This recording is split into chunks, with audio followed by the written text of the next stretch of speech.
ঈদুল আজহার নামাজের জন্য প্রস্তুত জাতীয় ঈদগাহ। বৃহস্পতিবার সকাল 7:30টায় প্রধান জামাতে ঈদের নামাজ আদায় করবেন মহামান্য রাষ্ট্রপতি ও প্রধানমন্ত্রী, মন্ত্রী ও দেশি বিদেশি কূটনীতিকরা। তবে নারীদের জন্য আলাদা ব্যবস্থা থাকছে। সার্বিক নিরাপত্তায় মোতায়েন থাকবে সোয়াট সহ আইন শৃঙ্খলা রক্ষাকারী বাহিনীর 15,000 সদস্য। আবহাওয়া প্রতিকূলে থাকলে ঈদগাহের স্থলে প্রধান জামাত অনুষ্ঠিত হবে জাতীয় মসজিদ বায়তুল মোকাররমে। আদিত্য মামুনের রিপোর্ট। রাত পোহালেই ঈদুল আজহা। হাইকোর্ট সংলগ্ন জাতীয় ঈদগাহের প্রধান জামাতে 30,000 মুসল্লির জন্য প্রস্তুত ময়দান।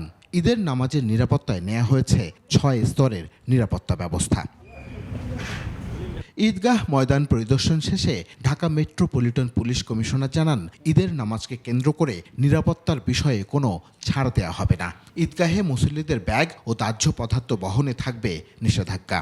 ঈদগাহ ময়দান ও আশেপাশের এলাকা এসবির সুইপিং টিম এবং সিটিটিসির ডগ স্কোয়াড দ্বারা সুইপিং করা হচ্ছে। কোনো ধরনের ব্যাগ, ধারালো বস্তু, দাহ্য পদার্থ বা অপ্রয়োজনীয় ধাতব বস্তু সঙ্গে না নিয়ে আসার জন্য অনুরোধ করা হচ্ছে। CCTV watch tower, dog squad এবং সোয়াতের বিশেষ টিম থাকবে নিরাপত্তায়। সেই সাথে ঈদের ছুটিতে ফাঁকা ঢাকার বাসাবাড়ি এবং অফিস পাড়াগুলোতে টহল দেবে mobile team. Bank, ATM booth, shopping mall, market ও গুরুত্বপূর্ণ স্থাপনায় বিশেষ নজরদারি করা হচ্ছে। যে কোনো ধরনের গুজব, উস্কানিমূলক প্রচারণা কিংবা আইন শৃঙ্খলা পরিস্থিতি অবনতির অপচেষ্টা কঠোরভাবে মোকাবেলা করা হবে। দক্ষিণ সিটির তত্ত্বাবধানে ঈদুল আজহার প্রধান জামাত অনুষ্ঠানের প্রস্তুতি দেখতে আসেন প্রশাসক। বৃষ্টি হলেও ঈদগাহেই নামাজ অনুষ্ঠান হবে বলে জানান তিনি। একেবারে যদি দুর্বিপাক হয়ে যায়, যে ঝড় ঝঞ্ঝা, এইখানে পানি থেকে সয়লাভ হয়ে গেছে, ওই অবস্থা যদি হয় তখন বিকল্প আমরা কালকে সকালবেলা সেটা ঘোষণা করব।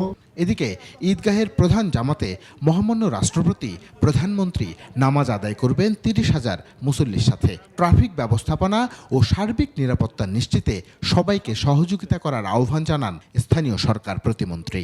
মহামান্য রাষ্ট্রপতি এবং গণপ্রজাতন্ত্রী বাংলাদেশ সরকারের মাননীয় প্রধানমন্ত্রী জনাব তারেক রহমান এই জাতীয় ঈদগাহ ময়দানে পবিত্র ঈদের নামাজে অংশগ্রহণ করবেন।